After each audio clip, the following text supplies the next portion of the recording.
I watched a television show the other day about Olympians. Some of you may have seen it. It was about the mental health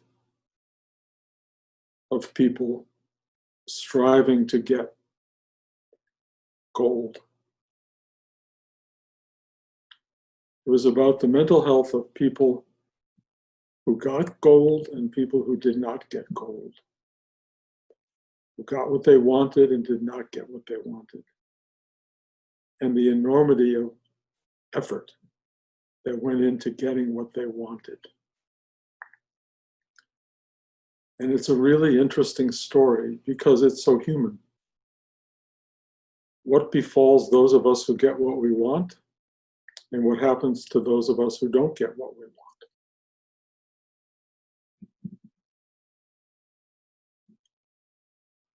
Let me just state that the problematic word in all of this is want.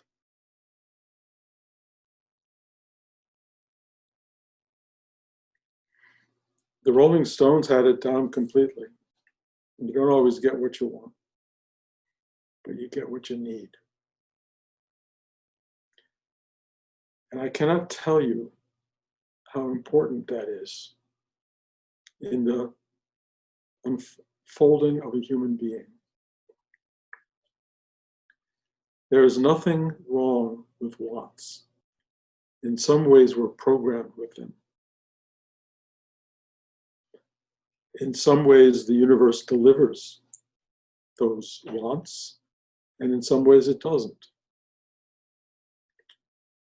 The imagination tells us that if we get what we want, we will be happy, satisfied, complete, whole, content, and that if we don't get what we want, we will miss out on all of those things.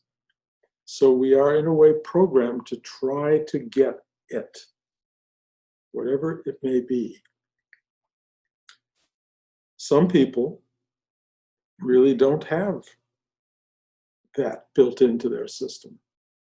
They take what they get. They're happy to have 3 meals a day, roof over their head. But let me talk for a moment about the getting. Because I was definitely one of those people who very early on knew what I wanted. And what I wanted had something to do with, I'm going to call it recognition, something to do with theater or movies, attainment, acknowledgement. It was very programmed into my system early on that my grandmother's first cousin married one of the Warner Brothers. And therefore,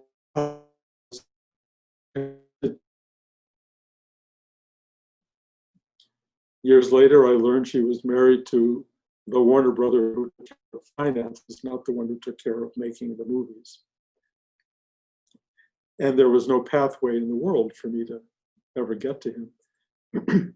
But when I went to the movies as a kid, and I watched all of these wonderful Bugs Bunny cartoons, Daffy Duck, at the very end where it went that's all folks, it said Warner Brothers. And I would always remind whoever I was with that those were my cousins.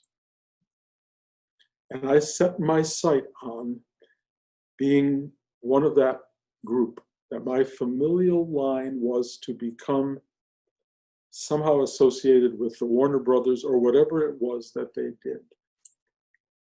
And I wanted to be in movies. I thought I wanted to be an actor.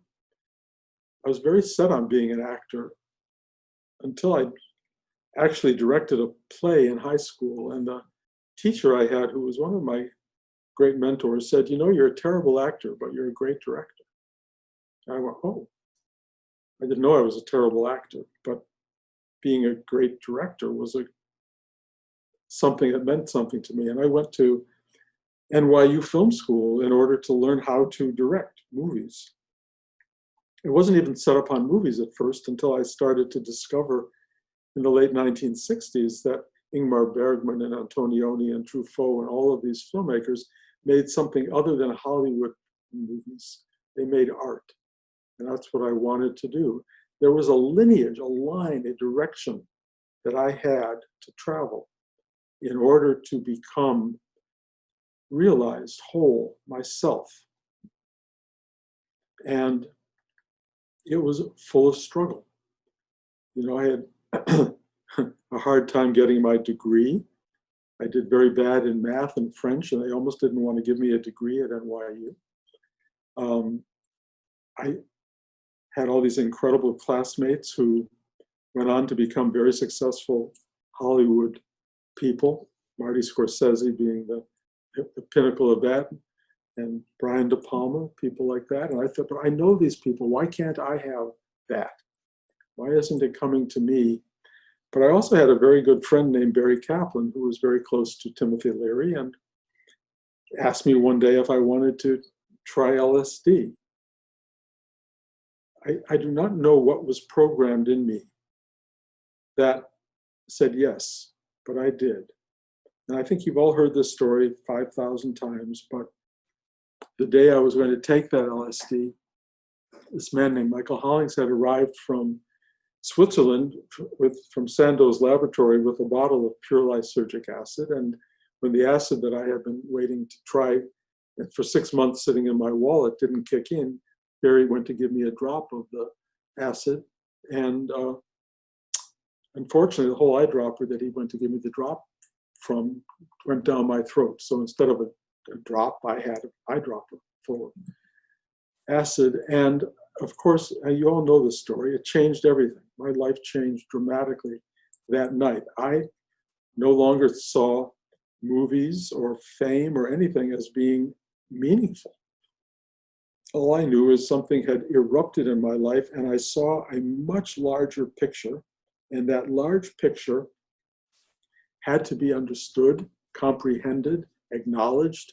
And so it set me on a journey to India, because my friend Barry, people like George and Cheryl, they kind of put me into a kind of, there's the Buddhist Hindu mode, and I knew I had to learn what was going on, and I did a year and a half of travel through India looking for a teacher, did not find one, came back, found Rudy, which is why we're all sitting here right now.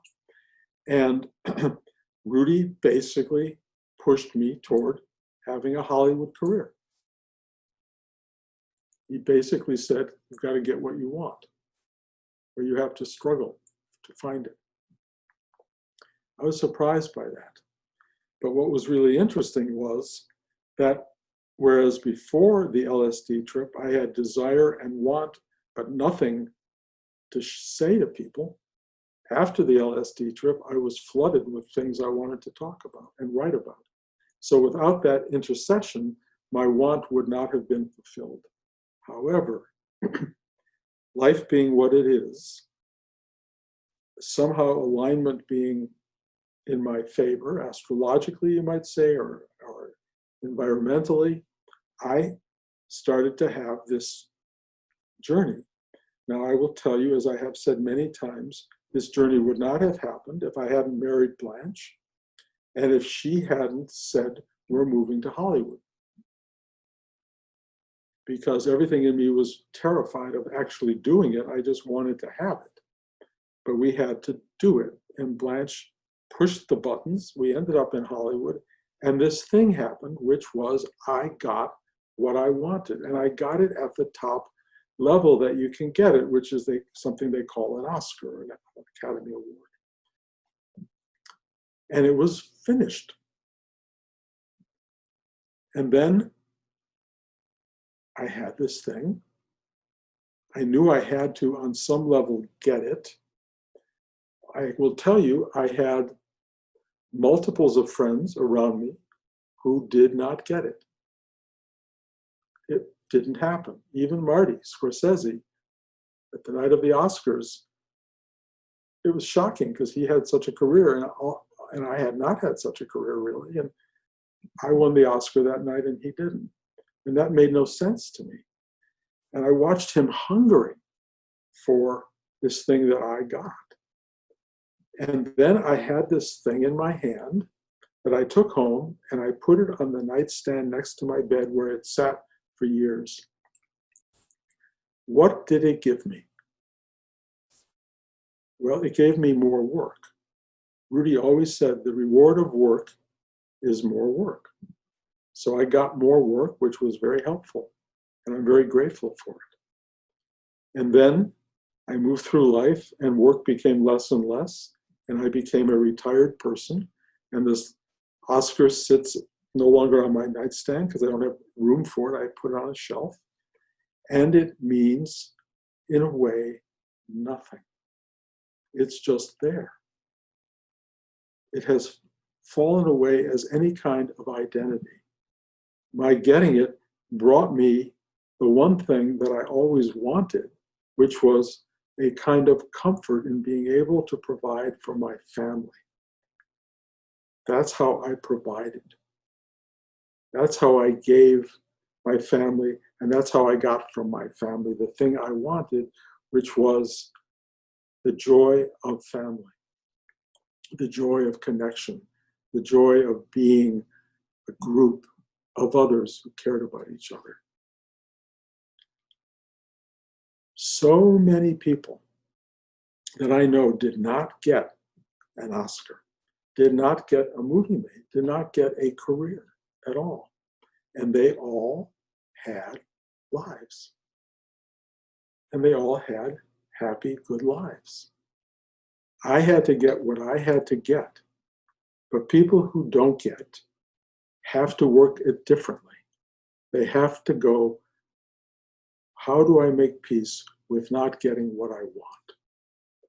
The journey of making peace with getting what you want is its own distinctive thing. And I will tell you, in this television show about the Olympians, many of them became suicidal because they got what they wanted and they had not wanted anything beyond it. They got their gold medals or they didn't, and it was over. They were teenagers, 20 years old. They had spent a whole life wanting, and then they arrived at the place where they got it, and then what? There were a number of them who described not getting it. People who were supposed to get all these medals, and the medals didn't come through. They'd failed, and they had to live with their failure of not getting. And in both cases, you felt this incredible despair, a sense of, what was that about? Who am I now? What is life for? How do I live? It became, in many cases, a real punishment. Many in this show became suicidal, and some actually committed suicide. And I look at all of this, and I go, what is the problem with our programming in this lifetime that tells us we all have to get something? Even Rudy said to me, you need to do this. But he used the word need. And I understood that I had to make the effort to get what I wanted. But what was important was not getting it or not getting it. It was the effort, the work.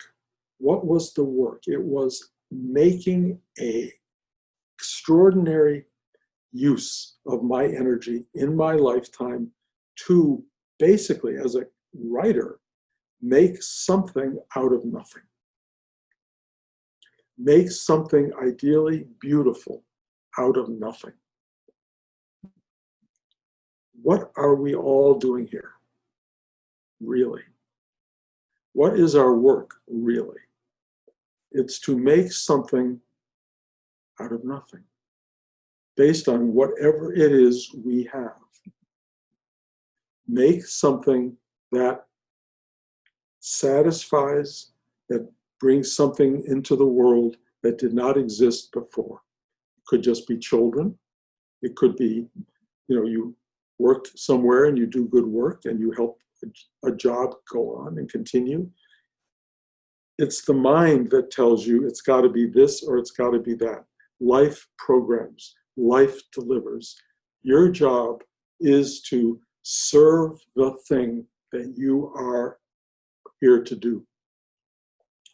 Some people often don't know what that is. What am I here to do? Well, breathe,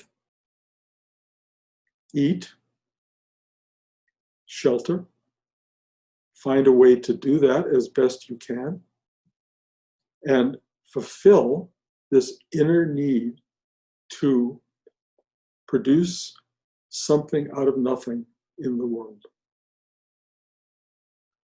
And it is your mind that wants reward from all of that. It's your mind that says, if I'm going to do this, give me back money, recognition, pleasure, things, objects, whatever.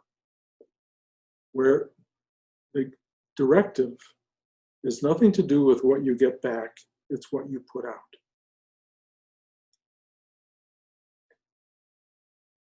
Basically, life offers you an opportunity to serve it. Serve it by entering into the equation and doing what it wants. And what does it want you to do? It wants you to express its core value. What is its core value?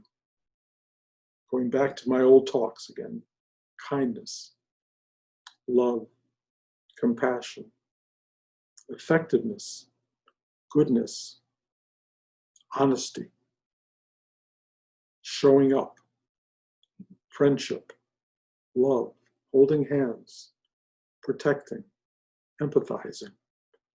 This is what yourself wants. It is your ego mind that desires. It's your ego mind that wants payback, feedback, something delivered as a result of what you've done. But the giving from the self has nothing to do with ego. It is completely about delivery and serving other. That really is why we're here.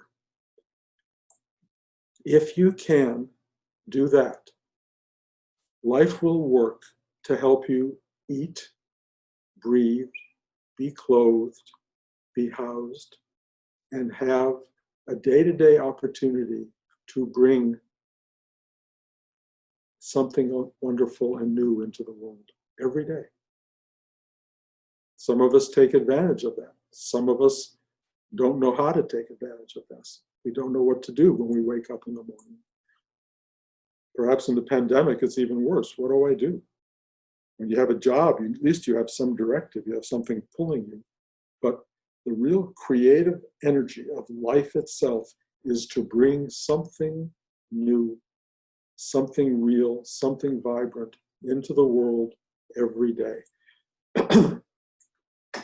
It does not have to be massive.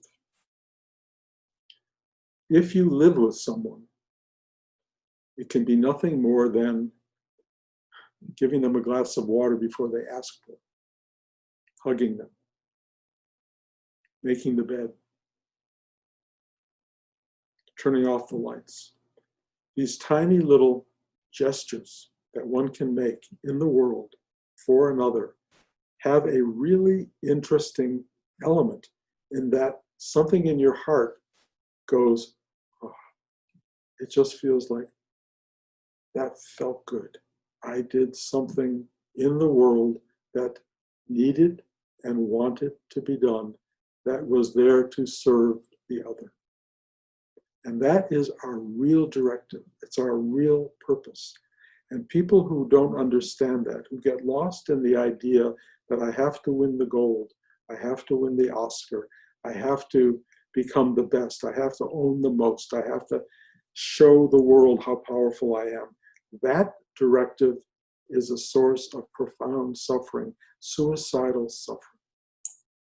And it's a source of suffering because it is so misguided and it's so truly identified with the ego mind. Ego mind is a short-term, short-lived reality that has one purpose: to keep you going and driving you into the world. But when it becomes aligned with higher self, when it becomes aligned with serve others, it becomes a tool of making the world a better place. When it's aligned only with you, it becomes a source of profound unhappiness and suffering. We have to do the work to realign ourselves with ourself and to see the distinction between my need to win the gold, to show off, to be better than, to have what others don't, all of that stuff. You have to be able to see that stuff, and you have to be able to say, thy will be done, let go, surrender, and just be this being who, moment to moment, brings something beautiful into the world. It's not hard. It's not hard. It is the most satisfying, completing, wonderful, joyful, loving, contented feeling imaginable. And it's available to everyone. If you win the gold, if you don't win the gold, if you get the Oscar, you don't get the Oscar, it doesn't matter, because you are alive and because you get to be a good person and you get to do things for other people. And the result of it, partly sometimes they will feed it back to you. But I will tell you, the real reward is the doing of it. You know, I make all of these photographs and I don't even know how to, I don't know what to do with them. I just make them. I take these photographs that I love, I play with them, and I make them more beautiful than I think they were. And then they sit on my computer. Some go onto Instagram, and sometimes people look at them. The joy, honestly, is once when I see something beautiful and take a picture.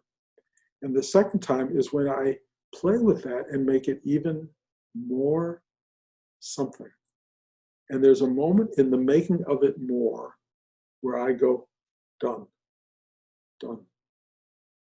And I described this to you before because my grandson, when he was 3, would play with my photographs, and he would do the same thing. He would play and alter them and add contrast and make them lighter and darker and push up the reds and take out the blues or whatever he felt like. And he would play with it, and then all of a sudden he went, done. And I always said, when I looked at what he had just done, I went, yes, done. We know when it's done. The thing that needed to happen is done. And then what? You walk around, it's quiet, feel good, and another image forms in front of you. And you go, oh, take a picture. A week later, you're on the computer, you look at it and you go, oh, let me play with this. And it suddenly becomes really like, wow, that is really beautiful. Done. Next. And the great thing about being alive is there's always a next until there's not. There's always a next. And what I'm really learning as I evolve in my spiritual practice is the unbelievable simplicity of next. You just show up. And if nothing happens in front of you, we bought these chairs called zero gravity chairs. They're very cheap. You can buy them anywhere. And I put them on our deck that we have outside. And in fact, I just bought 2 more to put in my backyard because I can lie back and see nothing but clouds, nothing but sky. There's no trees, there's nothing impinging. And I just lie there and I go, and I can lie there for so long. And something inside me rises up and it just says, this is so beautiful. I am present in beauty. There's nothing to do. I don't have to own it. I don't have to transform it. I don't have to sell it. I don't have to market it. I don't have to do anything. I just go, oh. And then that's over and it's dinner time. Come in the house and we have dinner, and the deer walk by. The deer just had 2 babies.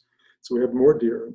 And Blanche hung this bird cage outside of our kitchen window, and these yellow finches, these little beautiful, beautiful little birds, come by the hundreds to dine. And there's this symphony of movement and life around us. And it's like, all I can do is go out and go, oh, wow. And it's taken me 77 years. I don't have to win an Oscar. I don't have to get recognition. I don't have to do anything. I built a house that I wish everyone could come to, but I'm in a house that most people for a long time will not come to. It will not be shared. It will just be a space. And learning to just be in your space, whatever space that is, and make peace with it and love your space and be grateful for it and sit there, that expression of love and contentment and gratitude and well-being and acknowledgement of beauty and of honesty and truth, that's it. That's just it. Where's the name and the personality and the gold medals and the honors and all of that in any of that equation? Not there. Simply not there. You know what's there? Lying down, looking at the sky. That's what's there. And the fullness of that experience. You know what's there? Taking out the garbage. Taking out the garbage is such a classical act. Rudy, and we used to fight in Rudy's house to be the one to take out the garbage because it meant so much to take it out. And the fulfilling of that role, of that moment in your life is such a gift to complete the thing that is in front of you that needs to be done with not fighting it, without resisting it, without saying, oh God, why do I have to do this? Let all that go. And when all that melts away, what's left is this incredible joy of being and doing that proceeds from being. And it just tells you what to do. Take out the garbage, make the bed. Whatever it tells you to do, go shopping, go do the simple, simple things. You just do that. No more trying to have recognition, no more trying to get the gold medal, no more anger that you didn't get the gold medal. Just the sky, taking out the garbage, the simplicity with nobody, no ego mind in the way, wishing it was different. And if the ego mind crops in, that's an opportunity to see what stands between you and God. Because when that ego mind comes in and tells you, oh God, it should be different, it's not true. Let it go, let it go. And if you want a spiritual life and a spiritual practice, just go nope to that stuff. Just listen to the part that is in love with being alive, with the day-to-day reality of your life, with the poignancy of each moment, with the suffering of each moment, with the drama. Just be grateful, be present, show up, watch it happen. Don't fight it. Don't wish it to be otherwise. Don't think you have to get the brass ring. You don't. You already have. You're alive and it's yours, and it will be yours until the moment it's not. And then the promise of almost every spiritual religious teaching is that even at the end, it is not over. It continues to express its great wonder and oneness and awe of being. And if that's not true, well, you had a good ride. If it is true, welcome to eternity. So stop wanting. You have needs, take care of them. Be satisfied. Look at the sky. Take the small moments. Stop carping about stuff. Take out the garbage. Live simply. Be grateful. Have a life. If you want enlightenment in life, that's already there, and there's no one to have it. It's already present. It's already present. The only thing between enlightenment and you is your carping. Stop carping. Be present. Clearly, this can go on and on. So, done.